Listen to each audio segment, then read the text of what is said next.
Radio Panteras, ruge más fuerte, desde Vasco de Quiroga, 4871, Contadero, Coajimalpa de Morelos. Muy buenos días, compañeros. El día de hoy nos encontramos en Radio Panteras. Me encuentro aquí con mi queridísimo compañero Emi y yo soy su fiel Arturo. ¿Cómo te encuentras el día de hoy, Emi? Muy contento de estar aquí, Artur. ¿Tú dices que te encuentras contento, feliz? ¿Serio o cómo está tu actitud del día? Neutral, el PT me tiene de arriba para abajo, entonces prefiero no meterme en esos temas ahorita. Pero mejor cuéntanos de ti, Emi, adelante.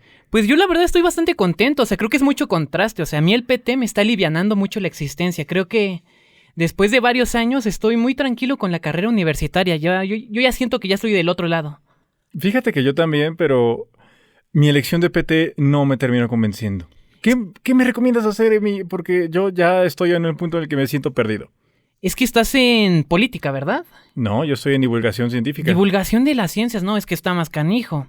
Sean más precavidos y pues yo, por ejemplo, lo que hice fue irme a comunicación organizacional ya con un poquito de nociones de qué era lo que iba a hacer y pues ya con eso en mente, pues entré y dije, está bastante tranquilo, ya estamos haciendo el protocolo, vamos con calma. O sea, lo estamos manejando muy bien, pero pues es cosa de que el proyecto terminal prácticamente lo empezamos desde hace 3 meses, yo diría. O sea, ya tenemos trabajo Ya tienen detrás. rato, ya tienen rato.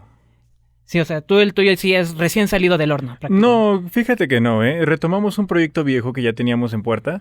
Se trata de un documental sobre la función técnicas de neurociencia aplicadas a ciertas enfermedades. Sin embargo, tenemos un tope enorme. ¿Cuál es tu tope? Los profesores que nos iban a guiar, o más bien los profesores que nos contrataron para hablar sobre estos temas, no han sido lo suficientemente claros con nosotros. Y eso nos ha retrasado bastante. Okay. No sabemos qué tipo de enfermedades vamos a tratar, ni qué tipo de técnicas. Estamos perdidos. Híjole, ¿eso es un proyecto audiovisual o es una tesis? ¿Qué es? Es un proyecto audiovisual. Sinceramente, los productores nos dijeron, queremos hacer un documental, pero ya les explicamos que más que un documental es una cápsula. Ya, de por sí el propósito es incluirlo en su página web, distribuirlo en redes sociales, y no va a pasar de máximo 10 minutos, así que no es la gran cosa. Bueno, la verdad yo siento que tiene mucha dificultad el compactar un tema tan amplio en tan solo 10 minutos y para medios audiovisuales. Supongo yo que eso es gran parte del interés de divulgación de las ciencias, ¿no? El hacer accesible la información para todo público. Claro, fíjate que la divulgación es bastante sencilla. Si bien es imposible hacer algo que todos puedan entender, sí se puede lograr que gran parte logre entenderlo. Aunque, claro, en divulgación de la ciencia hay demasiados temas, está saturado de cosas para niños, para las infancias. Entonces, si ustedes, radioescuchas, piensan unirse a la divulgación de la ciencia, por favor, hagan algo bueno, no más cosas para niños. Pero basta de mis problemáticas, Emi.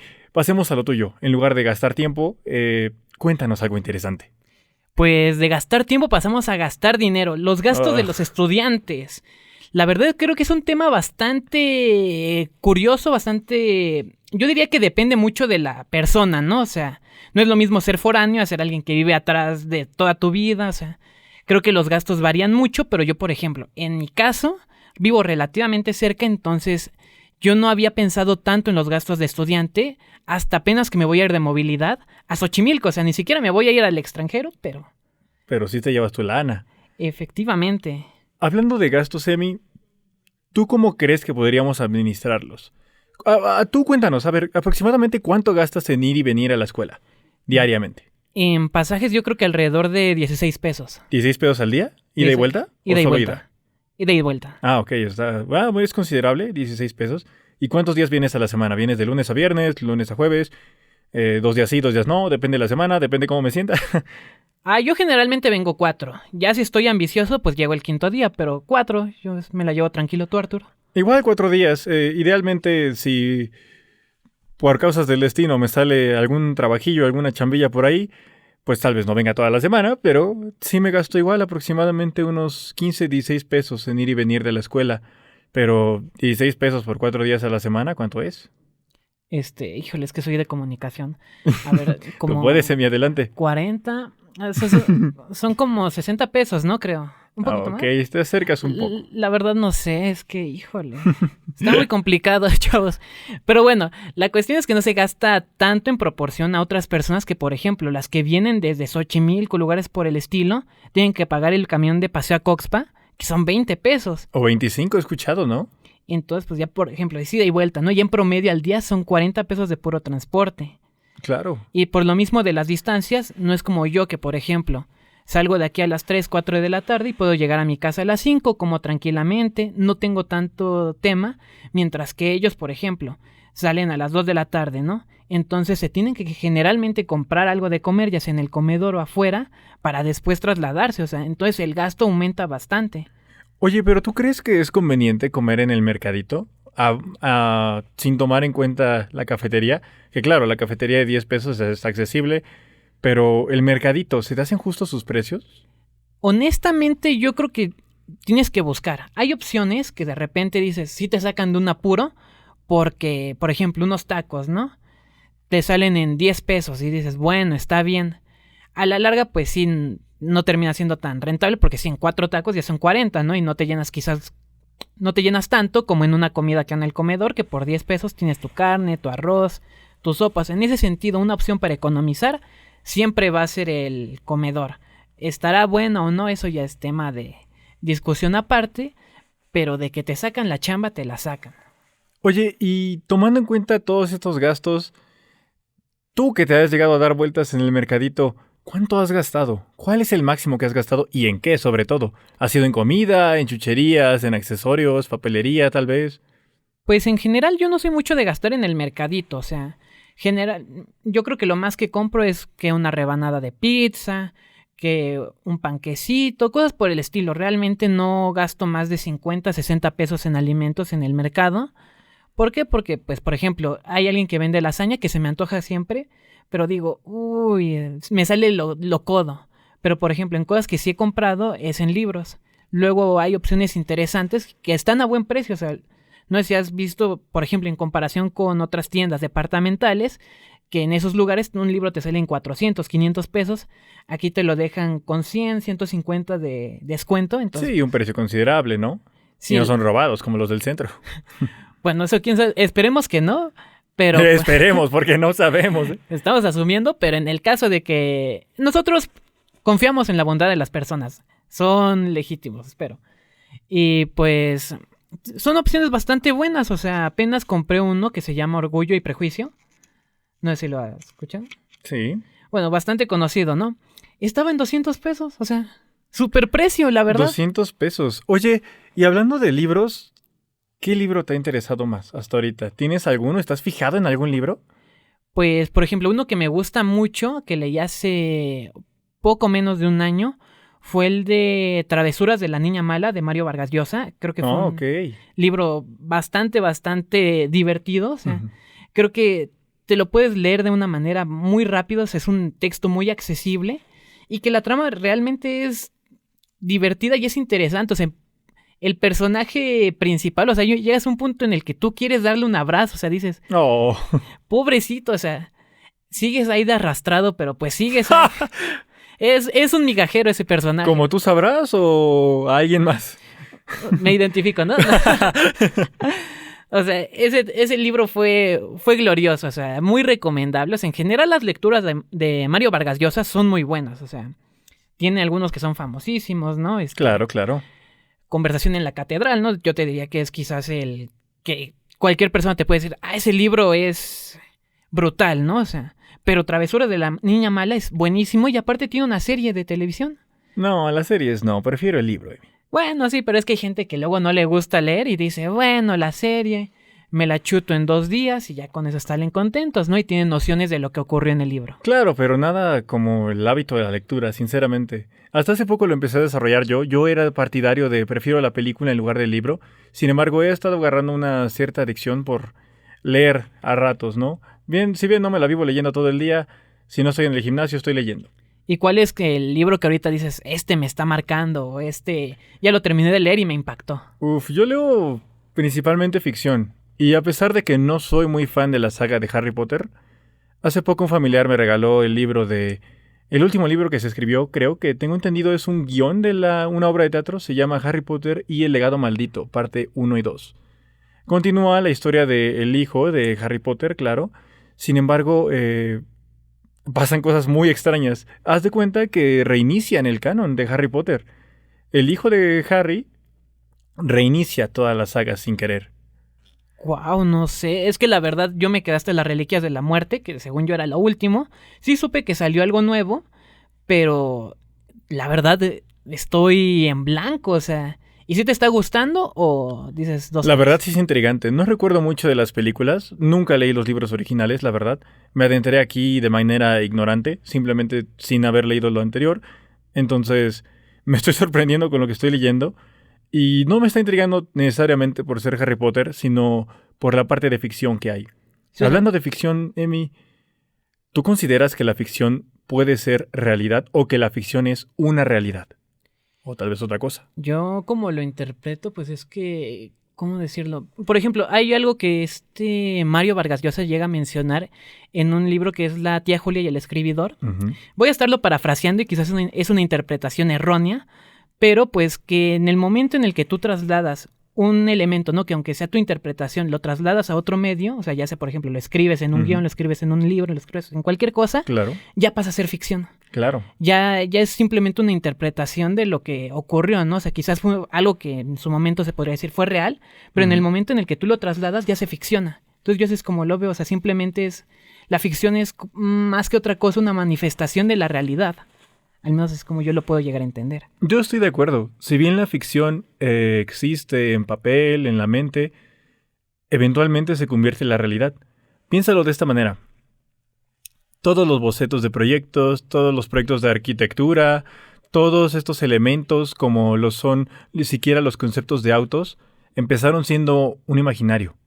Empezaron como una simple idea que se traspasó al papel y del papel a la realidad. Claro, hubo un proceso sin embargo, desde que ya está en papel, ya es real. Si bien el carro físicamente no existe, si bien el proyecto físicamente no está elaborado, ya dejó de ser ficción. Entonces, en este punto ya se rompió la barrera del imaginario y lo que existe. Sí, o sea, llega un punto en el que convergen, ¿no? Exacto. Entonces, la ficción pasa a ser realidad. Entonces, ¿será que la realidad moldea la ficción? O más bien, la ficción es la que ha moldeado la realidad. Oye, es una pregunta que no me va a dejar dormir por las noches, ¿eh? Creo que no es tan compleja. Bueno, al menos para mí sí, o sea, es como de, no sé, la verdad. Pero pues, pasando a otras cosas, nos vamos a tener que ir a un corte comercial, desafortunadamente. Y vamos a regresar con la sección de noticias. ¿No desubicas a nuestro compañero Edgar D.Y.? Edgar D.Y.? Yeah, I know him. La cabra. The GOAT. Nos va a presentar las noticias más importantes del momento, pero esto va a ser regresando un corte. Así que volvemos enseguida. Política en Radio Pantera. Y regresamos de este pequeñísimo corte comercial, ahora sí con The GOAT. Edgar D.Y. que nos trae la sección de noticias. ¿Qué nos tienes el día? ¿Cómo te encuentras, Memi, el día de hoy? Qué gusto saludarte, qué gusto verte. Y en esta semana, que lleva semana 8. Ya de semana 8, ya estamos en la recta final del trimestre. Como yo dije anteriormente, la verdad lo sentí tranquilito, no lo he sentido tan complicado como en otras ocasiones, o como en otros bloques, que según dicen en otros bloques como ciencias, educativa, o política, o cualquiera que no se orga, lo han sentido muy pesado. Sí, exactamente. ¿Y por qué te noto tan cansado el día de hoy? ¿No comiste bien o qué sucede? Pues la verdad es que comí muy ligero en la mañana, desayuné un huevito, un licuadito y ya con eso me vine para acá. Según yo con eso aguantaba todo el día, pero no, llegaron la 1 de la tarde y ya empecé a padecerla. La padecí durísimo, fui por una torta y pues desafortunadamente no me la comí, entonces traigo un hambre canijo. Pues te tengo una noticia malísima para tus tortas, Emi. ¿Qué crees? Que las tarifas de Estados Unidos a los tomates mexicanos es una realidad.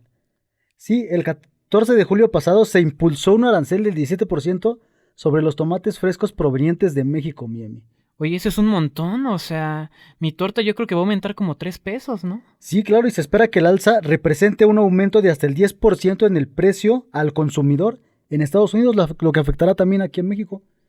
Pues sí, la verdad es que estos aranceles, porque ya el tema de los aranceles ya lleva que como ¿Medio año? Pues ya lleva, sí, ya. O sea, prácticamente desde que entró Donald Trump, ¿no? Exactamente, ha sido tema de cada semana. Sí, ahorita con los tomates, híjole, la verdad es que... Digo, yo tampoco soy fanático del tomate, pero pues habrá gente que sí. ¿A ti te gusta o...? Pues sí me gusta demasiado, entonces vamos a tener que bajarle un poquito.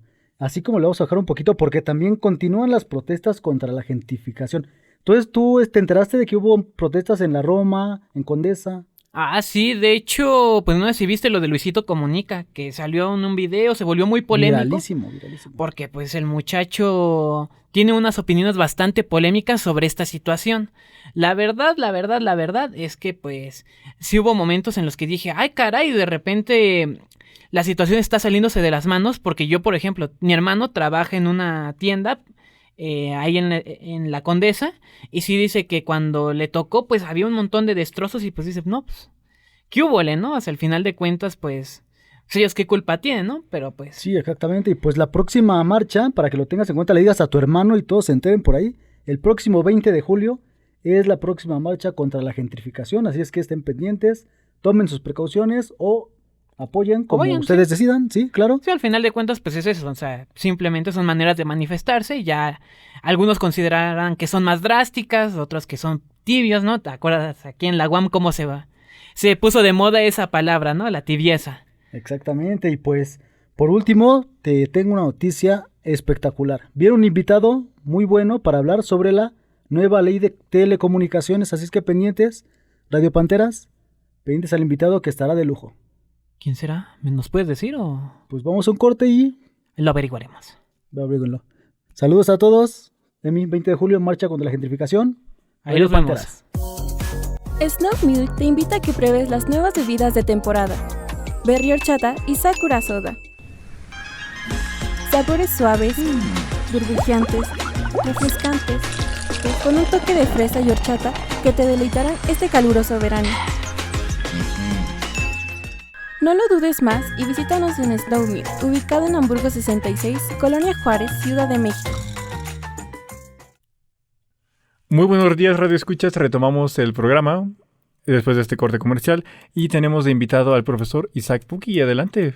Buenos días, bienvenido, profesor. Hola, mucho gusto. Muchas gracias por la invitación. Profesor, cuéntenos un poquito de usted. Bueno, pues soy profesor de tiempo determinado. Este trimestre cumplo 3 años aquí en la UAM Coajimalpa. De momento llevo sobre todo clases del bloque de comunicación política. Tengo la UEA de estrategias de comunicación política, que es del último trimestre.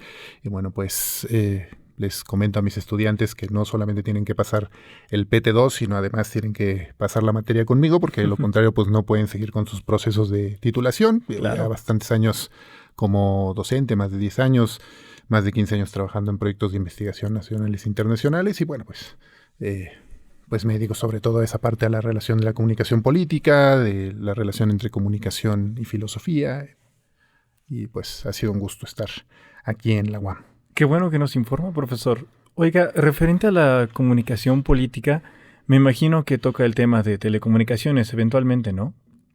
Bueno, en las materias que he impartido en la UAM Coajimalpa no llegamos a la parte de la ley, pero por supuesto que forma parte del marco general de la comunicación política, ¿no? O sea, la parte jurídica, la parte de... digamos, los elementos donde juegan las materias que yo doy, que las estrategias de comunicación política, por supuesto que debemos de tener un marco legal, un marco jurídico, un conocimiento general de este marco, pero no así, digamos, a fondo, que sea una materia específica sobre ese marco. Tampoco me ha tocado aquí darla en la UAM. Ok, pero sí está claramente informado. Se nota.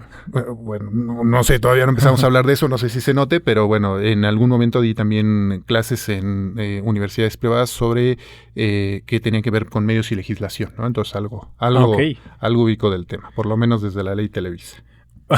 Claro.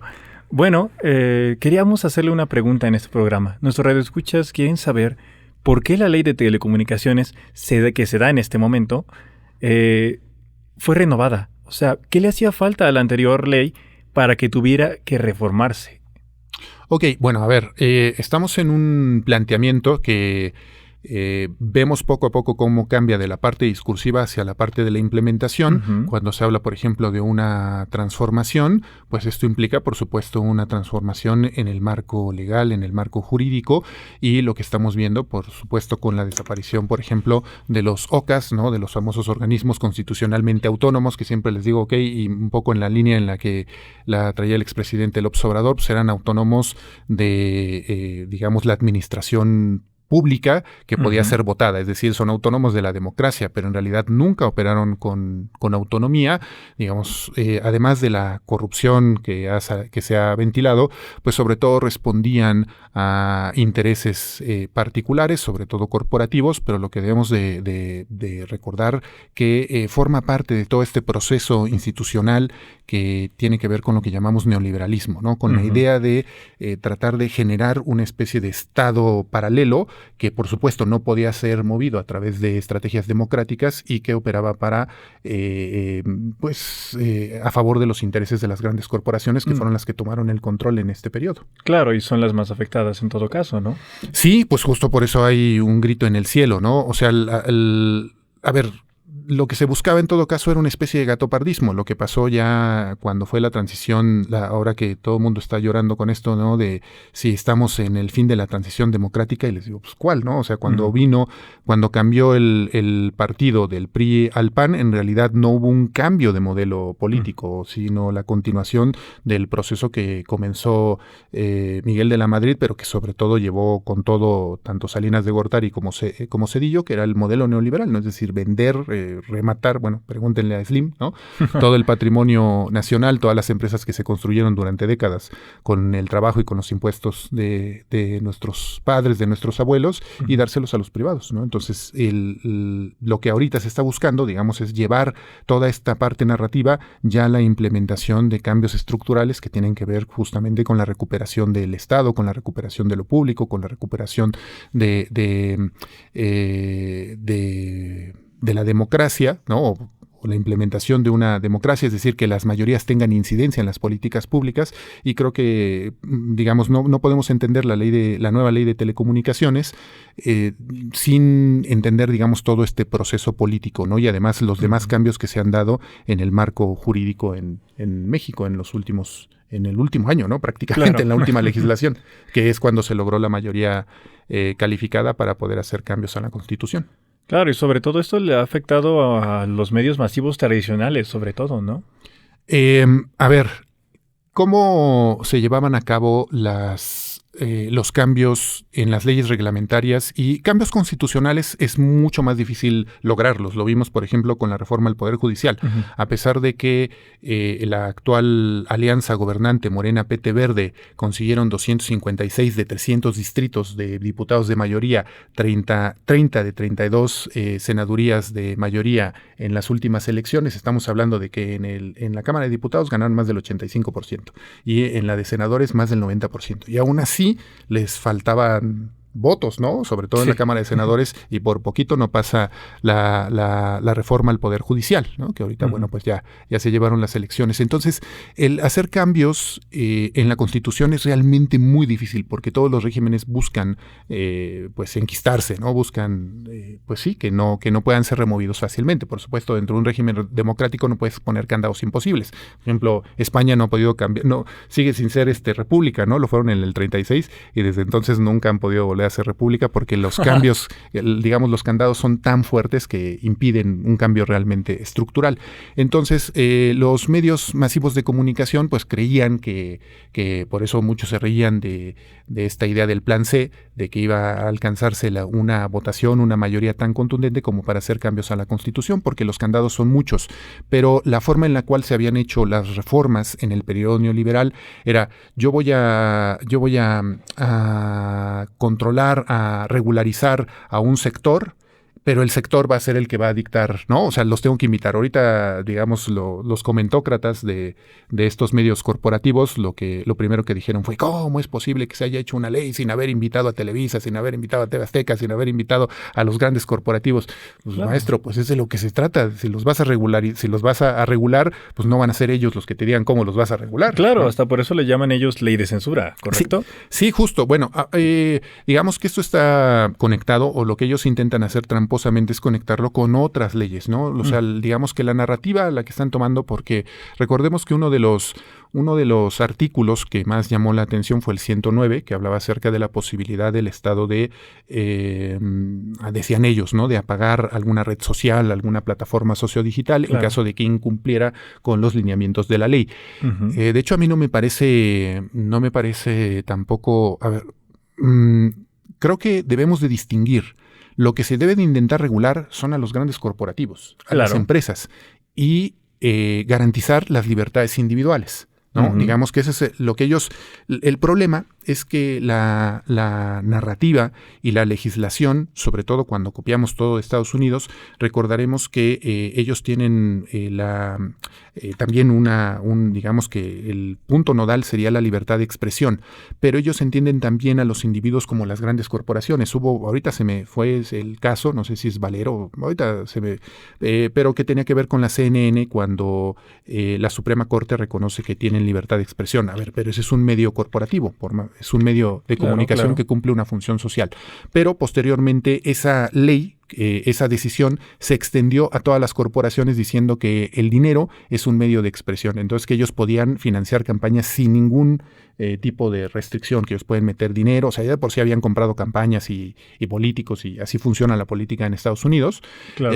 Pero bueno, ya no había ninguna restricción. Entonces aquí el problema es que la ley sí distingue, y lo digamos que lo tramposo es, debemos de buscar la mayor libertad en términos individuales, pero la mayor regulación a las grandes corporaciones, ¿no? Entonces eso es lo que no les gustó, por eso le llaman ley censura, porque dicen que van a poder ir contra individuos particulares. A ver, eso creo que siempre es algo que debemos de vigilar como ciudadanos, que claro, no haya abuso de poder, que no se censure a particulares, pero eso no quiere decir que las corporaciones, que recordemos, en México el espacio radioeléctrico es propiedad de la nación. Entonces deben de cumplir una función, un rol social. Es decir, el espacio radioeléctrico no es una propiedad privada, ¿no? Claro. Estamos en un régimen de permisionarios y concesionarios. Entonces tienen que cumplir un rol social, no pueden decir lo que se les dé la gana, ¿no? Y eso es lo que no entienden. Aquí me voy a un caso que yo ponía mucho cuando daba estas clases de medios y legislación. Uh-huh. Había un conductor en una cadena de televisión privada, era Telehit, ¿no? En el momento en que, ¿no? Para que vean qué viejo soy. En el boom de Telehit. En el boom, sí, cuando todavía pasaban videos y todo eso, ¿no? El boom de MTV, todas estas ondas, sí, ¿no? Entonces, el conductor es polaco, Raczynski, algo así, ¿no? Uh-huh. Y él estaba esta tribu urbana de los emos. Okay. Y entonces en su programa invita a que fueran a golpear a los emos que se juntaban en la glorieta de Insurgentes. Ah, sí, supe esa historia. Fue una historia así. Y dice, no, pues es que yo lo dije, es televisión de paga y yo puedo decir lo que se me dé la gana. A ver, no seas idiota. A ver, tenemos una legislación que dice que no puedes todo el espectro radioeléctrico, no importa que sea de paga o que sea de acceso a televisión abierta, de acceso abierto. Claro. Utiliza el espectro radioeléctrico que es propiedad de la nación, y no puedes incitar al odio, no puedes incitar a la violencia, tienes que cumplir ciertos elementos. Y a ver, aquí afortunadamente seguimos teniendo en la UAM por lo menos una clase que se llama Ética de la Comunicación, y que entiendes que no puedes como comunicador utilizar pues este espacio para incitar a la violencia. Entonces tenemos una serie de regulaciones, no solamente éticas, pero también legales, que impiden eso. Entonces aquí pues eso que ellos llaman censura, en realidad es una regulación para que puedan cumplir con las funciones que, de acuerdo con la concepción de la nación, deben de cumplir al utilizar el espectro radioeléctrico. Claro, y tomando en cuenta estas regulaciones, ¿es verdad que el gobierno puede suspender la transmisión en los medios de comunicación si así lo decide? A ver, ¿o hay algún límite, un margen? Todavía no lo sabemos del todo, porque recordemos que una cosa es digamos, la Constitución, estos cambios a la Constitución y las leyes en términos generales, y otra cosa ya las leyes reglamentarias, que es donde vamos a ver la operatividad de estas leyes. Es decir, yo puedo decir en la Constitución que todos los mexicanos tienen derecho a la comunicación, a la información. Ok, pues eso suena muy bonito, pero de ahí a cómo lo instrumentalizamos, pues tenemos estas leyes secundarias y procedimientos, una serie de etcétera. Entonces, a ver, si hay elementos, pero todavía insisto, muy generales de cómo podría el Estado tomar, ¿no?, suspender una transmisión si se incumplen algunos de los lineamientos que están ahí estipulados, sobre todo que tienen que ver, algo que les ha llamado mucho la atención a estas corporaciones y que han utilizado a sus voceros, ha sido la parte de los derechos de las audiencias, ¿no? Todo mundo, nadie se puede ir contra los derechos de las audiencias porque, pues, imagínense, no sería políticamente correcto, pero dicen, ok, el gobierno va a utilizar esto como pretexto para la censura, ¿no? A ver, tenemos defensorías de las audiencias, por lo menos en medios públicos, desde hace ya más de una década, y la cuestión es más bien, a ver, ahora cómo obligamos a que las grandes corporaciones, a los medios corporativos, cumplan también con esos derechos de las audiencias, ¿no? Y eso no es a contentillo del gobierno, a contentillo del Estado, sino que se tienen que hacer regulaciones. Por eso ellos están tratando ya de participar, sobre todo en la implementación de las leyes secundarias, que es ahí donde va la operatividad, y esperemos que no lo dejen. De hecho, a mí no me gustaron tanto los cambios que se hicieron. Me parecía que la primera ley era mucho más contundente, tenía mucho más dientes, pero pues al final entendemos también que ellos tienen mucho poder, ¿no?, sobre todo económico, y que pues se va a tener que negociar para que estas leyes, a ver, que no dejen sin dientes finalmente a esta ley. O sea, tiene muy buenas intenciones, pero ya lo veremos en las leyes secundarias, cómo finalmente se operacionaliza la implementación, ¿no? ¿Qué cree que le haga falta a estas leyes para reforzar estos dientes? Sí, pues sobre todo, a ver, establecer criterios, insisto, yo insistiría en esta parte, donde se garantice la libertad de expresión individual, pero a la vez se establezca con mucha claridad los límites de lo que pueden y no pueden hacer las corporaciones. Esa sería como el elemento. ¿Y sería un trato diferenciado? Pues por supuesto que tiene que ser un trato diferenciado, porque de lo contrario, a ver, las corporaciones, por eso les digo que ahí hay una trampa que viene de Estados Unidos, ¿no?, con su legislación, cuando hablamos de personas físicas y personas morales, ¿no?, en el pago de impuestos. A ver, no, las corporaciones no son personas, las corporaciones son toda una ficción legislativa que se hizo para perpetuar y para aumentar el status quo. Pues hoy vivimos en un mundo en el que el 1% controla el 95% de los recursos, ¿no? Eso es lo que ha funcionado. Así ha funcionado el neoliberalismo, mediante una concentración brutal, abrumadora de poder y de capital. Entonces lo que se tiene que buscar es justamente, y yo espero que esa sea, digamos que esa fue la promesa de cambio democrático que vino con el 2018, tratar de quitar poder a esas corporaciones, pues para repartir un poco de una manera más equitativa el pastel, ¿no? Claro. Y aquí recordemos algo que pasaba, a ver, no, ya sabrán que Slim no es santo de mi devoción, y tampoco el Grupo Carso, ¿no? Pero pasó algo muy interesante en la forma en la cual funcionaban, por ejemplo, no solo la ley de telecomunicaciones, sino también la ley de competencia, y lo dice con toda razón Slim. A ver, aquí se buscó o se trataba a Telcel, a Grupo Carso, bueno, voy a hablar de Slim y de Grupo Carso en términos generales, ¿no?, pero de su participación de mercado en las comunicaciones, como un actor preponderante, ¿no? Y la idea era favorecer la competencia para actores, pues, más chicos.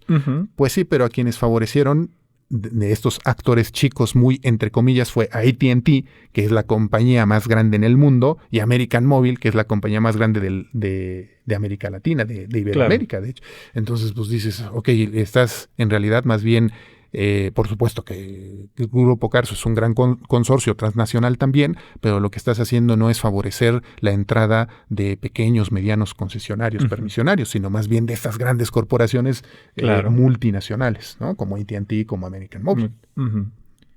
Y con respecto a estos inmobiliarios, como lo somos nosotros, Radio Panteras, o los inmobiliarios que cuentan, bueno, nuestros radioescuchas que cuentan con sus inmobiliarios, ¿qué deberíamos tomar en cuenta sobre esta ley para nosotros actuar a nuestro favor.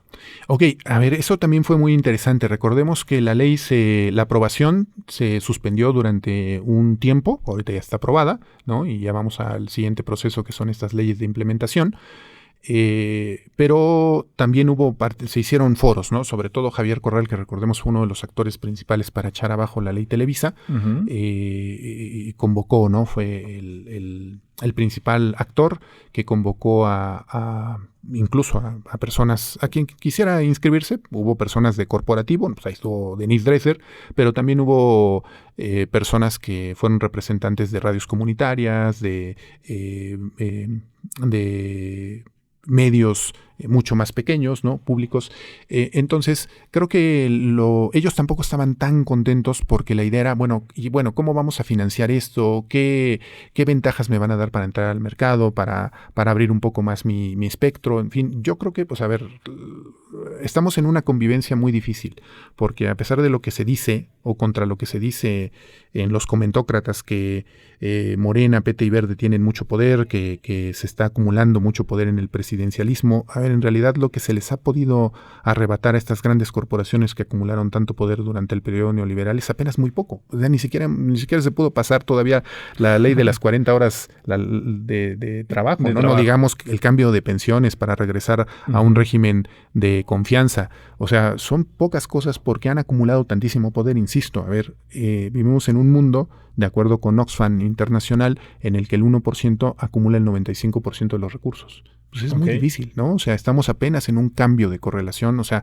con todo el apoyo popular, las encuestas apuntan, hasta Latinus decía que tenía Claudia Sheinbaum el 80% de respaldo, ¿no? La última de Mitofsky, que bueno, en el nombre lleva la penitencia, ¿no? Generando mitos, pero por lo menos dice que el respaldo es del 70%, es decir, por arriba de la mayoría calificada que tanto estuvieron atacando, ¿no? Claro. Entonces, aún con todo este respaldo, los cambios van siendo graduales, ¿no? Pues veamos todo el escándalo que se hizo por la democratización del Poder Judicial, ¿no? O sea, realmente tratar de quitarle cualquier cosa. Ellos entienden la cuestión de clase, y que cualquier avance a favor de las mayorías, eso implica que ellos les quitan algo.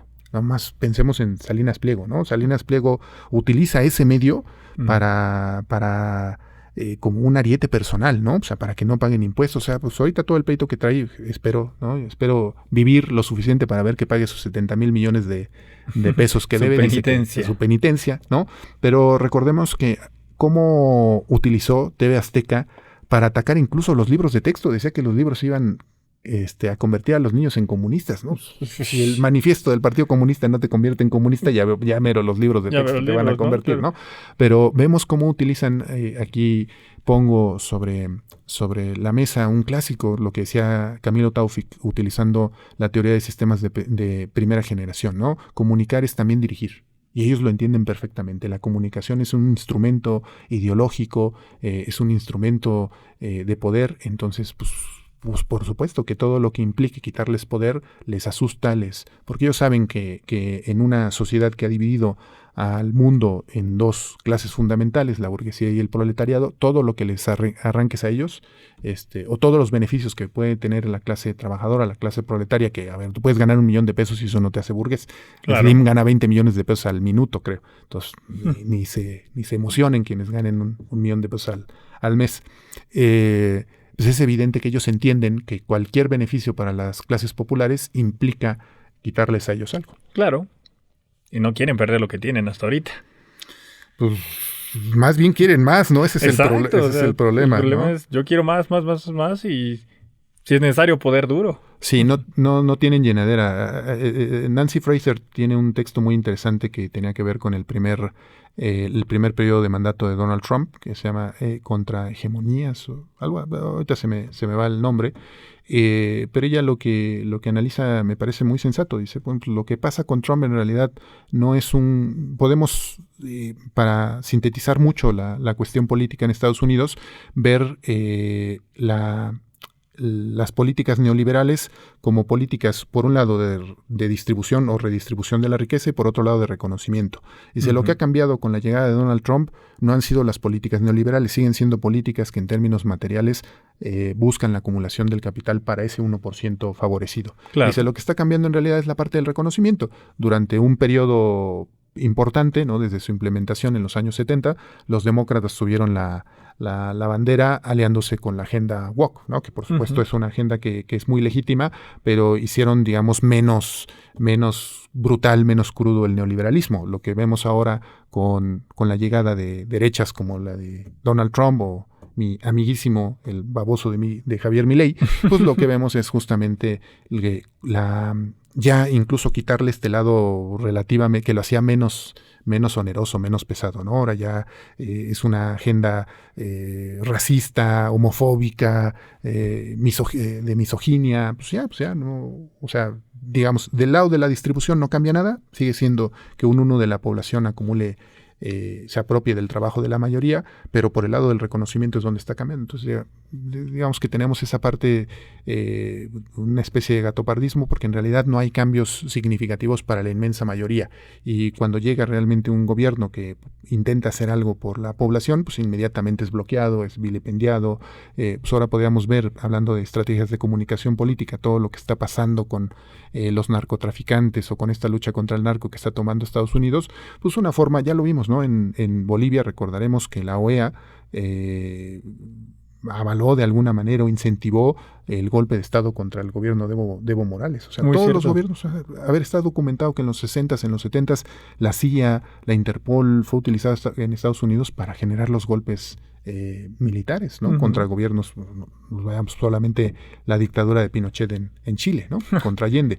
En fin, Estados Unidos trae una agenda de policía internacional y América Latina pues no la puede dejar avanzar, y pues es muy comprensible que un gobierno que tiene cierto tinte popular y democrático como el que tenemos hoy en día en México a partir del 2018, pues sea atacado, ¿no? Sea muy atacado. No quiere decir que no tenga, no es, siempre les digo, tampoco es que sea santo de mi devoción, no es por supuesto un gobierno socialista, comunista, anarquista, el de López Obrador y Claudio Sheinbaum, pero no cabe duda, las estadísticas no son contundentes en ese sentido. Más de 10 millones de personas han salido en situación de pobreza. ¿De dónde salieron tantos millones de pobres? Pues a partir de las políticas neoliberales. Claro. Muchísimas gracias por su información, profesor. ¿Algún consejo para nosotros, pequeñas pymes, pequeños proyectos? Pues a ver, yo sé que en términos estructurales va a ser muy difícil que cumplamos y creo que debe de haber algunas en la implementación de las leyes, por supuesto, la idea de que tengamos espacio a radios comunitarias, medios comunitarios, pero que sabemos, por supuesto, que tiene esta condición estructural de comunicar implica dirigir, ¿no? de la teoría de sistemas, pero que pues lo hagamos siempre con esta conciencia social, tratando de aportar a la comunidad. Y bueno, pues por supuesto que intentemos ahora con los cambios legislativos, con los cambios que va a haber en el Poder Judicial, a ver si realmente se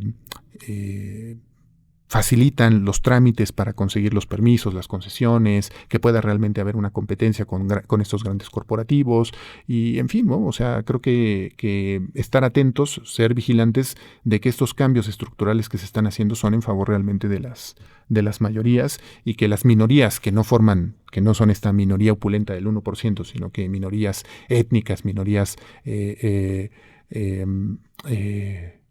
orientación sexual, en fin, que realmente vean en la implementación de estos nuevos medios pues la colocación de su agenda, la visibilización de sus problemas. Entonces pues vemos, ¿no? O sea, ya fue un cambio muy positivo. O sea, eso no lo podemos dejar de celebrar, en que el próximo presidente de la Suprema Corte de Justicia es una persona que viene de una comunidad indígena, ¿no? El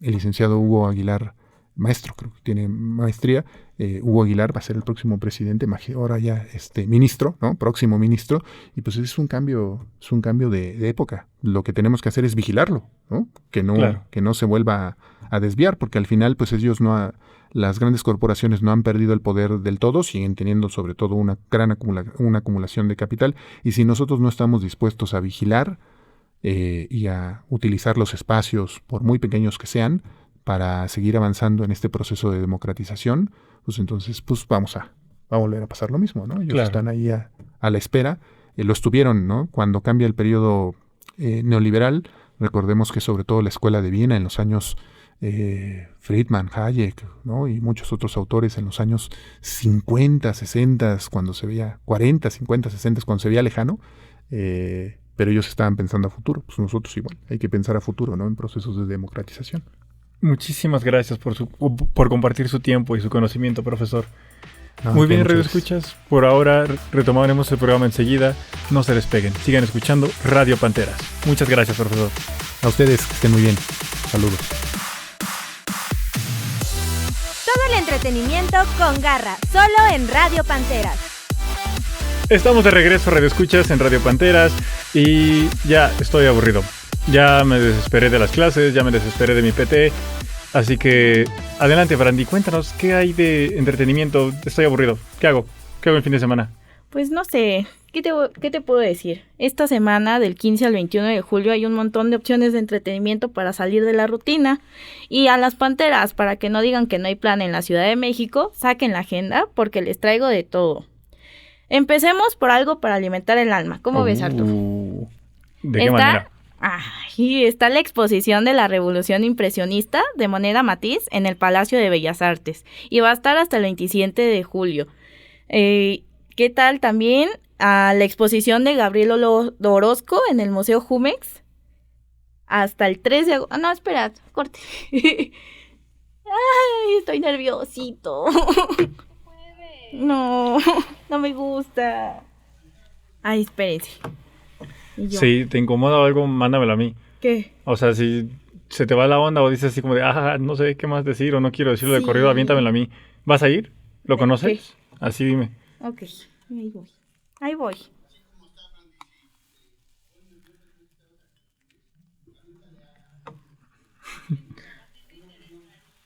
Ajá. ¿Sabes algo? ¿Lo conoces? Ok, bueno. Ahí vamos.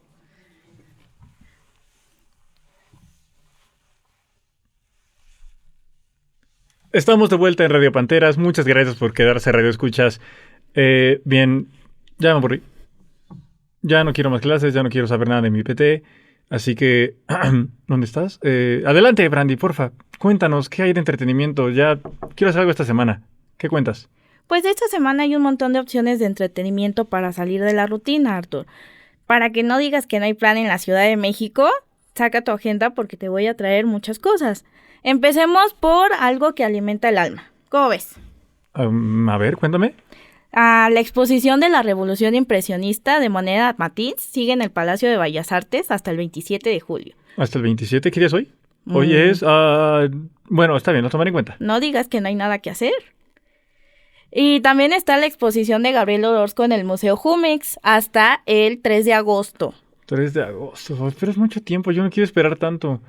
¿La otra cuándo dijiste que era la otra, el 17? 27. 27. Ay, yo quiero hacer algo este fin de semana. ¿Y por qué no vas al acuario Inbursa a ver tiburones? ¿Cuándo? Cuando tú quieras. Estará la exposición hasta el 31 de agosto. Bueno, o sea... bueno, ahora sí ya me das un buen plan, por fin. ¿Tienes algo más? El 17 de julio con las Mentidrags en el Teatro Aldama. ¿Mentidrags? Sí, Mentidrags. Yeah. Ok. Es una mezcla de drag, comedia y musicales. Ideal para pasarla muy bien. Se nota. ¿Y qué te parece al concierto de Mon Laferte el 19 y el 20 de julio en el Teatro de los Insurgentes? Ay, no lo sé. A ver si alcanzo boletos porque no tengo dinero. Bueno, tampoco es tu estilo de músico, ¿sí? Depende en qué mood me agarres. Y como hablabas de este fin de semana, el 19 estarán los estrambóticos en el Palacio de los Deportes. Eso sí es tu ambiente. Bueno, sí, los estrambóticos sí los conozco, no voy a negarlo, pero no sé si ir o no. ¿Tú irías? No lo sé. Tendría que ver si alcanzo boletos porque eso está en Ticketmaster. Ay, Ticketmaster, yo tengo problemas con Ticketmaster, así que prefiero evitármelos. ¿Algo más que tengas que contarnos, Brandy? ¿Tú qué vas a hacer el fin de semana? ¿Irás a alguno de estos? Bueno, yo voy a encerrarme en mi PT, pero ¿qué tal para algo más familiar? A Disney ver. sobre hielo. Ese está bonito, cuéntame. Todavía le quedan 2 semanas en el Auditorio Nacional. Bueno, Radio Panteras, ya saben, en el Auditorio Nacional, Disney on Ice, aviéntense. Y dime, ¿a ti tú tienes mascotas, Arthur? Tenía una gatita.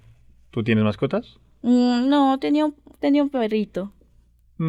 Algo triste, pero para aquellos que sí tienen, pueden ir al Parque Canino del Bosque de Aragón, porque se celebrará el 19 de julio el Festival del Día del Perro. ¿El Día del Perro? Sí. No sabía que existía eso es increíble. Pues ¿Va a haber cosas de adopción o...? Sí, va a ser, primero van a empezar con una caminata, después van a hacer una obra de teatro, va a haber talleres e incluso una pasarela canina para adopciones. Bueno, eso está muy bonito. Sí. Y por último, pues para aquellos que les gustan las películas, pueden ir a ver Los Pitufos, que se estrena este 17 de julio también. Los Pitufos, bueno, ya saben, audiencia, por si no alcanzaron sus 3 boletos para Superman, vayan a ver Pitufos. Aunque no lo recomiendo. ¿Está muy fea? No. Bueno, no lo sé, no me gustan los Pitufos, sinceramente. Preferiría ir a ver a Superman o Fórmula 1. ¿Tú ya viste alguna de esas películas? Fórmula 1 está increíble. La recomiendo totalmente. A ver, cuéntanos, ¿cómo fue tu experiencia? Bueno, yo creo que está muy bien hecha. Para las películas que se habían estado aventando últimamente, yo creo que es un guión muy cerradito. Ok, ya estoy pensando en cómo armar mi fin de semana. Primero al acuario. De ahí me voy a ver Fórmula 1. Y de ahí a llorar por mi PT. Ay, ¿Te ¿dónde gusta? dejas a los perritos de lado? Oye, eso lo voy a hacer el domingo. Bueno, muy bien. Bueno, muchísimas gracias, Brandy. ¿Me recuerdas las fechas de los conciertos nada más? Bueno, Mon Laferte el 19-20 de julio. Mentidrax es el 17 también, así que tendrán que decidirse entre de ir al concierto o ir a ver Los Pitufos. Bueno, muchísimas gracias, Brandy. Radio Escuchas, ya saben. Armen su plan para el fin de semana. Nos vemos en el acuario. Cuídense. Ya volvemos. Ahora exploraremos el lado cultural en Radio Panteras. Hola, ¿qué tal amigos de Radio Panteras? Estamos aquí en la sección de cultura con un invitado muy especial que viene directamente desde la Escuela Nacional de Antropología e Historia, Jorge Bertín, recreador histórico. Hola Bertín, ¿cómo estás? Hola, pues bastante contento de estar aquí en este espacio platicando con ustedes. Nunca me han presentado de forma tan rimbombante. Bueno, es que soy de comunicación, amigo, entiende. Ok.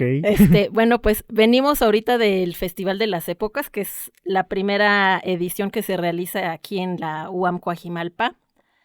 Es un evento de recreación histórica donde vienen varios grupos de la Segunda Guerra Mundial, de la época prehispánica, medieval, vikingos y pues algunos otros, ¿no? También vienen grupos de música, danza y otras cosillas por el estilo.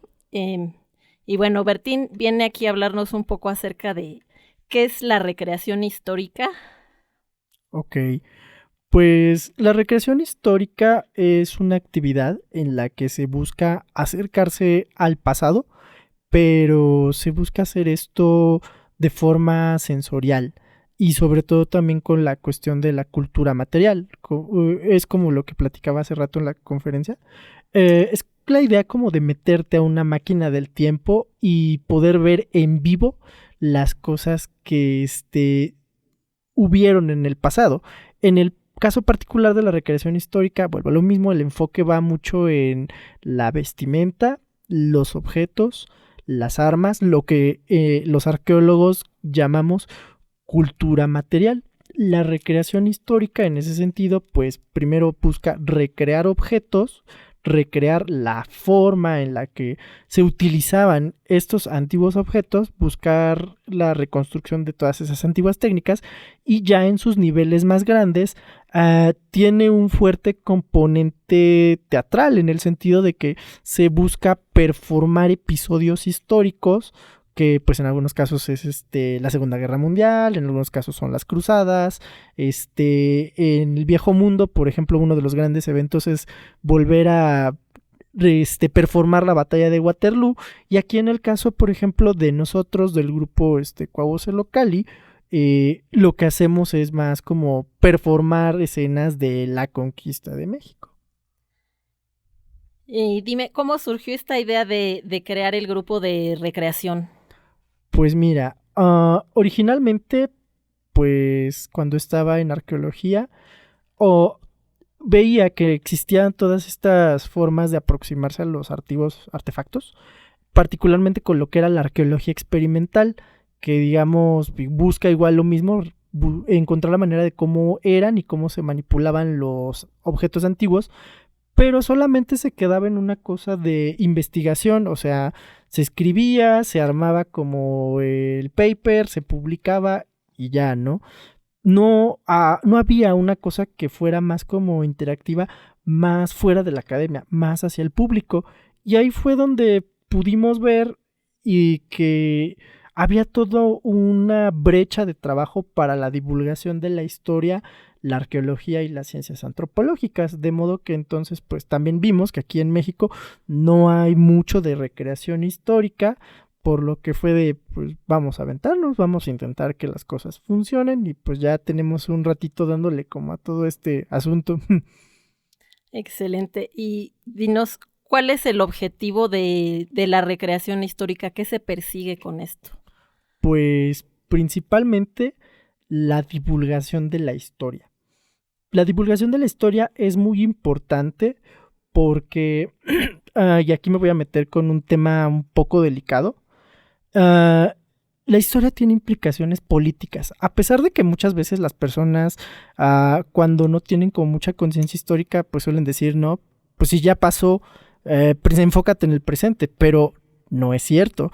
Nuestro presente es el resultado de circunstancias históricas y que generalmente en cuestiones de, ¿cómo decirlo?, ideológicas, se utiliza, por ejemplo, el pasado. Vámonos a una cuestión.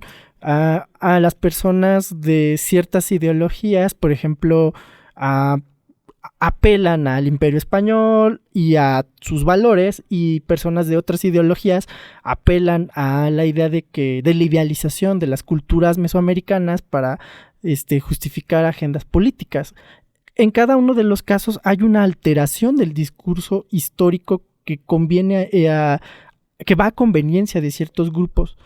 La recreación histórica y la divulgación en ese sentido, lo que buscamos, por ejemplo, nosotros es romper mitos, romper sesgos, romper falsas ideas. Por ejemplo, nosotros en el caso de lo mesoamericano nos dimos cuenta que había como muchas ideas erróneas. Por ejemplo, se suele pensar que, por ejemplo, los indígenas eran grupos poco adelantados tecnológicamente, o que un grupo de españoles con tecnología superior los fue y los derrotó. Y nos fuimos dando cuenta que no era así, sino que realmente pues es un asunto más complejo. O en el caso mismo de la identidad mexicana, pues nos dimos cuenta que no es un asunto blanco o negro, justamente de que sea españoles contra indígenas, blancos contra morenos, mestizos contra otros grupos sociales. No, realmente hay como toda una mezcolanza social, cultural. Y justamente el aproximarte a la historia de esta manera permite deconstruirlo, porque a veces la historia se queda como en algo muy abstracto, ¿no? Fechas, personajes, eventos, pero cuando tú ves una vestimenta antigua, un arma antigua, ves colores, ves texturas, ves formas y estilos del arte, es como de, se vuelve más asible a los sentidos. Entonces es una forma de poder comunicar estas cosas de una manera más sencilla, más fácil de captar para las personas en este contexto contemporáneo. Cuéntanos más acerca de cuáles son específicamente, ¿cuál es la misión o la visión que tiene Cuauhcelocali como grupo de recreación? Pues digamos que la visión en ese sentido es la de lograr hacer que la recreación histórica, particularmente mesoamericana y de los tiempos de la conquista y el siglo XVI, poco a poco vaya teniendo mayor visibilidad como actividad cultural. Poder mostrar su importancia como un mecanismo de divulgación de la historia, y que mediante eso se pueda como llegar poco a poco a instituciones cada vez más grandes. Por ejemplo, el estar aquí con ustedes en esta entrevista para nosotros es pues un logro bastante grande, tomando en consideración que los primeros eventos de recreación histórica pues parecían más bien como eventos de fútbol llanero, donde pues todos los interesados nos reuníamos en la calle por mero amor al arte, ¿no? Entonces, en ese sentido, la idea es que poco a poco la recreación histórica vaya incorporándose como una actividad cultural en las agendas culturales de las instituciones culturales, académicas, del país. Con esto creemos nosotros que es como más fácil poder como comunicar todas estas ideas. También otra de las cosas muy importantes que creo que no he mencionado es también la importancia de la recreación histórica en las artes y la industria del entretenimiento. Es como lo que platicábamos hace rato, ¿no? O sea, han habido esfuerzos, por ejemplo, en cine, televisión, en medios audiovisuales, de buscar como mostrar, digamos, el pasado prehispánico de forma más viva, pero precisamente las personas que se han dedicado al asunto de la creación de los props, valga pues, el material de producción, pues muchas veces son más bien diseñadores que no tienen este enfoque histórico, y entonces más bien como que se valen de la libertad creativa para ellos plasmar sus ideas personales, pero no es lo que encaja con la realidad histórica. En ese sentido, por ejemplo, nosotros vemos que en Europa y en otros países ya mucho de esta industria del entretenimiento sí tiene recreadores históricos, arqueólogos, historiadores que se dedican a la cuestión de la moda, diseñadores enfocados a eso, y creo que sería bueno aquí en México poder construir esos perfiles profesionales para que poco a poco vaya habiendo mayor calidad en la representación histórica. O sea, yo creo que ese es como el ideal más, ¿cómo decirlo?, utópico, más elevado de Cuauhcelocali, lograr como la mayor fidelidad histórica en lo que hacemos y en cómo se proyecta esto que hacemos en diferentes medios. Si nuestros compañeros que nos ven o nos escuchan de aquí de la UAM Coajimalpa o de otras unidades, los que nos dedicamos a producción audiovisual, a la comunicación, si quisieran asesoría para alguna producción, ¿dónde podrían encontrarte? Pues mira, pueden encontrarnos en Facebook como Cuauhcelocali, que ese es un nombre un poquito como difícil de repente de pronunciar por la cuestión de náhuatl, sino también tenemos otra página que se llama Aztecorum, o también pueden buscarme a mí personalmente en mis redes sociales como Jorge Bertín Nicolás Salazar, y ahí pues nosotros estamos para ayudarles en lo que se necesite en cuanto a la parte de asesoría histórica con respecto a la época prehispánica y la conquista y un poquito del siglo XVI. Y también si alguien quisiera unirse al grupo de recreación. Pues mira, tenemos prácticas en la Escuela Nacional de Antropología e Historia. Estas las hacemos los viernes de 12 a 2. De hecho, pueden encontrarlo en la página de actividades deportivas de la ENA, que está en Facebook y me parece también en Instagram. Y ahí tenemos prácticas regulares. Estamos trabajando conforme al calendario escolar, de modo que en ese momento de la entrevista estamos de vacaciones, pero vamos a reanudar actividades el 11 de agosto. Ahí pueden como entrenar varias de las disciplinas de lo que nosotros practicamos, que es el combate con las armas mesoamericanas, el tiro con arco, flecha, lanzadardos, la esgrima con el macuahuitl, el chimali y también el juego de pelota.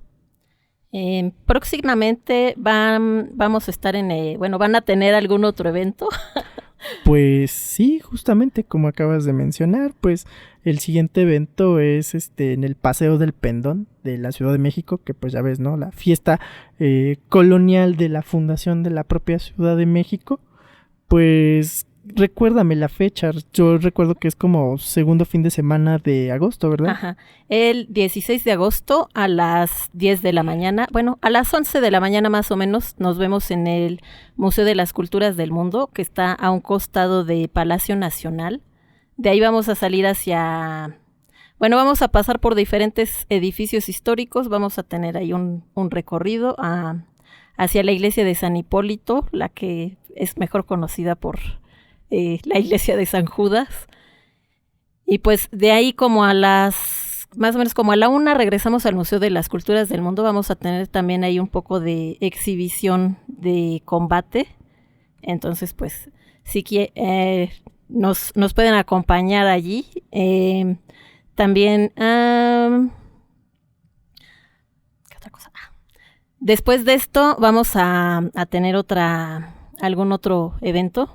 Ah, ya, sí, claro. Se viene como el magno evento de la recreación, o sea, exacto. El evento de la recreación de la conquista de México, que esa la trabajamos con los compañeros de la Asociación Mexicana de Recreadores Históricos, que ahí saludamos a Emanuel Kelch y a Daniel Sanabria, que también son organizadores de esto, y que en este caso pues se hace como un evento de conmemoración y performar escenas de la conquista de México, el contacto entre indígenas y españoles, y que en este caso la sede va a ser en Tlaxcala, va a ser ahí. Me parece que sería el último fin de semana de noviembre. Ahí para el evento se tiene que hacer un registro en la página de Facebook de la Asociación Mexicana de Recreadores Históricos para poder preguntar.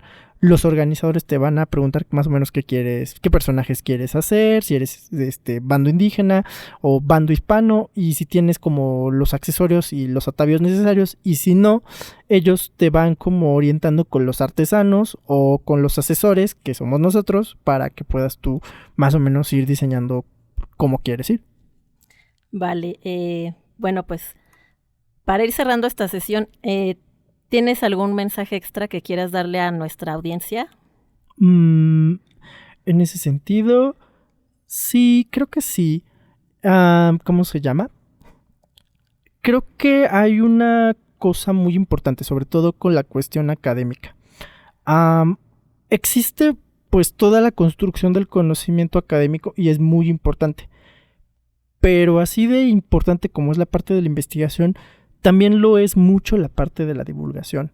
En el caso de la historia de México, no ha habido como un gran interés en la parte de divulgar, de modo que esto ha generado grandes vacíos y es una deuda de alguna manera que como académicos se tiene con respecto al pueblo, además de que en ese sentido vuelve a lo mismo. La historia tiene implicaciones ideológicas muy importantes y necesitamos darle como la seriedad de este asunto. O sea, recrear no es solamente una cuestión como de vestirse y quedarte como en una onda, digamos, friki, sino realmente también implica eso, hablar de procesos del pasado y que la gente los comprenda para comprender el presente en el que está. Vale, pues muchas gracias, Bertín. Esperamos tenerte por aquí en alguna otra ocasión para que nos hables más acerca de la historia, de la arqueología y de estas cosas tan bellas que haces. Muchas gracias, amigos de Radio Panteras. Vamos a un corte y regresamos. En la cancha, en la radio y en la vida. Esto es Panteras Deportivas. Estamos de vuelta a Radio Panteras y ya que ya planeamos nuestro fin de semana, espero ustedes también. Emi, qué bueno tenerte de regreso. Gracias. ¿Qué haces los fines de semana tú? Yo los fines de semana veo mucho fútbol y pues... Ronaldinho Soccer. El día de hoy ya terminó el Mundial de Clubes. Bueno, terminó hace varios días, pero el día de hoy les traemos lo último de las noticias del Mundial de Clubes. A ver, cuéntanos, adelante. Pues bueno, tenemos campeón. el campeón de esta edición fue nada más y nada menos que el Chelsea derrotando al Paris Saint-Germain. ¿Lo viste? Papá. Sí, mi parlay lo armé bueno y me llevé mi buena lanita para mi fin de semana. Ay, qué a gusto. O sea, No, ahora pues, sí vas a poder financiarte todos los eventos de entretenimiento, ¿no? Claro. Cabe aclarar que ese programa no está hecho con fines de que... no apuesten, por favor. Sí, o sea, aquí en este caso se ganó, pero hay muchas ocasiones en las cuales se pierde. Y pues bueno, el Chelsea derrotó 3-0 al Paris Saint-Germain. Yo no me lo esperaba. O sea, yo decía, me gustaría que ganara el Chelsea, pero la verdad yo veía muy fuerte al París. ¿Qué esperabas del Chelsea?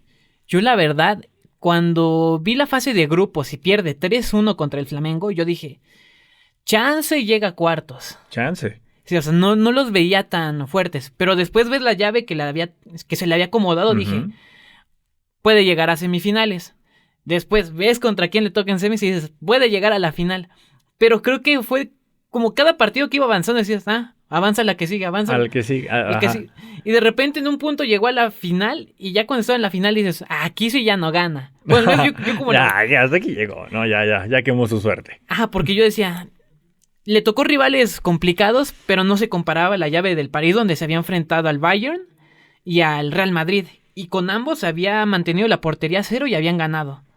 Entonces, y aparte en fase de grupos le había tocado el Atlético. O sea, le había tocado una llave durísima al París. Habían llevado el torneo prácticamente a la perfección, salvo el partido que pierden 1-0. Y yo decía, van a ser campeones. O sea, la verdad, no confiaba en el Chelsea, con todo y que es un equipo que me gusta mucho, no confiaba. Y terminó Lo bueno sorprendiendo. es que te gusta mucho. Sí, y terminó dando el batacazo y pues creo que así es el Chelsea, o sea, siempre ha sido así, o sea, la Champions que ganó en el 2012, pues derrota al Barcelona en el Camp Nou. Bueno, empatan, pero ganan porque en la ida habían ganado, ¿no? Claro. Y bueno, en la vuelta en el Allianz Arena, que es el estadio del Bayern, ganan por penales, pero ganan, consiguen la competición.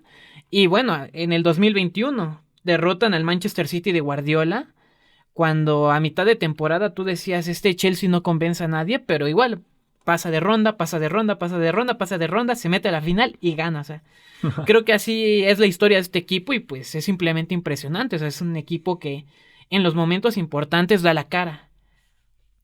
Y pues otro torneo que terminó fue la Copa Oro. ¿La Copa Oro? A ver, cuéntame, eso... Noticia jugosa, cuéntame. México ganó, creo que... sí, ¿verdad? Lo de siempre, ¿no? O sea, es como de, wow, la Copa Oro. Interesantísimo México torneo. volvió a ganar, no puede ser. Sí, ya tiene más de 10 títulos de esa competición. Ay, me la paso bomba. Pero pues estuvo padre por momentos. O sea, la verdad es que Raúl Jiménez demostró que todavía tiene nivel para selección. Este chavo, no me acuerdo del nombre, pero tiene 16 años, acaba de debutar en selección e hizo un torneo bastante bueno. Entonces, las sensaciones que deja son positivas, pero uno no se puede fiar del rendimiento que da México en la Copa Oro con el resto de competiciones. 17 años. Y yo llorando a mis 22 con mi PT. Sí, o sea, estos chavos ya no pierden el tiempo. Pero creo que, la verdad, si mal no me acuerdo, se llama Gilberto Mora. ¿Gilberto Mora? Si estoy en lo correcto, pues me aplauden y si no me corrigen. Confío en que esté en lo correcto. Un chavo de 16 años juega en Xolos de Tijuana. O sea, también debutó en un equipo que creo que se le facilitó el haber... Sí, no spawneó en un mal lugar. Sí, o sea, tuvo la fortuna de que la competencia ahí creo que no es tan grande como podría ser en el América, en Cruz Azul. Dirían Pumas, pero no en Pumas. No sé si viste apenas que debutó un chavo, el portero. Y ese caso contrario, debutó y la verdad es que le fue muy mal, o sea... Que en tu debut te goleen 3-0 y seas el señalado por cometer errores infantiles, sí está peligroso, o sea, es un... Hoy no es una buena manera de empezar, eso es empezar con el pie izquierdo de mí, así que no, vamos a ignorar ese tema, pasemos a algo más mejor, pasemos a noticias buenas. A noticias buenas, es que no sé si tú cómo lo consideres, si es bueno o malo, a ver, pero que está habiendo toda esta reestructuración en Red Bull, en Fórmula 1. En Fórmula 1 no soy muy fan, se me hace la excusa de decir me gustan las carreras sin saber de carreras, pero a ver, cuéntame. Pues bueno, en años anteriores Red Bull estuvo dominando, o sea... se me fue el nombre, Max Verstappen, o sea, Max Verstappen. Del 2021 para acá, Uh-huh. ya han hecho las cosas muy bien, pero a finales del año pasado se les cayó el equipo. Ganan el campeonato individual, el de Verstappen, Uh-huh. pero en constructores Red Bull pues termina perdiendo y muchas veces se había señalado a Checo Pérez que era el mal conductor, que no estaba dando la talla, que ya se le había acabado el talento, y pues que resulta que corren a Checo Pérez a finales del anterior, se comienza esta nueva competencia con un nuevo piloto, y resulta que también le va mal, cambian de piloto, y de nueva cuenta le van mal. Entonces, pues sí, o sea, Red Bull estaba presentando bastantes problemas, y ahorita empieza a gestarse una reestructuración, pero pues empiezan a haber dudas alrededor de... ¿Por qué? Porque pues dicen, Verstappen, después de dominio que había tenido en los años anteriores, ahorita se está cayendo. O sea, ya ni siquiera en el campeonato individual les está yendo bien. El segundo vehículo está mal. Entonces, yo creo que esta temporada se está dando por perdida. Se va a intentar en la que sigue. Pero realmente hay muchas dudas alrededor de... Se puede prestar para que el siguiente año vuelvan a dominar. Si la reestructuración funciona, pues perfecto, ¿no? Porque inclusive había dudas acerca de si Verstappen continuaba o se iba. Verstappen, correr a Verstappen de Red Bull es perder a Red Bull. Aquí no era tanto correr, sino que se estaba especulando de que estaba negociando con otra escudería. Ok. Actualmente no me acuerdo cuál es. Ya salió a desmentirse, ya se dijo de que no, pero pues uno nunca sabe. Sí, claro. Pero pues la reestructuración es más en temas operativos, ¿no? De los que están detrás de los pilotos. Y pues a ver qué pasa con Red Bull. Checo Pérez a lo mejor regresa a Fórmula 1, ahora con Cadillac. Entonces creo que esa sí es una noticia más positiva. Claro. Digo, eso es algo que se está especulando desde el año pasado, o sea, prácticamente desde que se sabía que... Cadillac iba a entrar, ya dijeron, va a entrar Cadillac y acaba de salir Checo. No sé, tal vez. Que sí, es como de 1 más 1 es igual a 2, ¿no? Entonces empieza a especularse eso. Me gustaría que ocurriera, o sea, no sé a ti qué te parece. Y pues en general creo que es un cierre positivo, la verdad. Me gustaría, o sea, es como un sueño. Digo, ver a Checo Pérez en un... También puede ser un arma de doble filo, ojo. Creo que esto, si pensándolo bien, le puede ir o muy bien o le puede ir muy mal. O sea, yo la verdad es que, como es nueva, uno nunca sabe qué coche traen. O al menos yo viéndolo desde afuera y como alguien fanático de sillón, pues no te puedo decir qué especificaciones traen. ¿Fanático de sillón? Personalmente, Emi, yo creo que lo que le hace falta a Red Bull eres tú. Así que adelante, Emi, sin miedo, con todo. Aviéntate. Regresamos en un momento, Radio Escuchas. Playeras, pines, libretas, todo inspirado en lo que amas. ¿Tú lo imaginas? Apuntes 2445 lo hace. Envíos a todo México. Búscalas en redes sociales como apuntes2445.shop y haz tu pedido. Apuntes 2445. Lo que imaginas, lo personalizamos. Estamos de vuelta solamente para decirles que los queremos mucho, pero se ha acabado el tiempo, Emi. Entonces, muchas gracias a la División de Comunicación. ¿Alguien más a quien agradecer, Emi? A ustedes radioescuchas que están aquí atentos, ocupando de una manera bastante interesante una horita de su día. ¿Y a quién más podremos agradecer? Muchas gracias a Cultura, por supuesto. ¿Cómo podemos dejarlos de lado? Muchas gracias al Departamento de Cultura por compartirnos su información. Nos veremos en la siguiente programación de Radio Panteras. Cuídense mucho. Nos vemos. Hasta luego. Radio Panteras. Ruge más fuerte. Desde Vasco de Quiroga, 4871, Contadero, Coajimalpa de Morelos.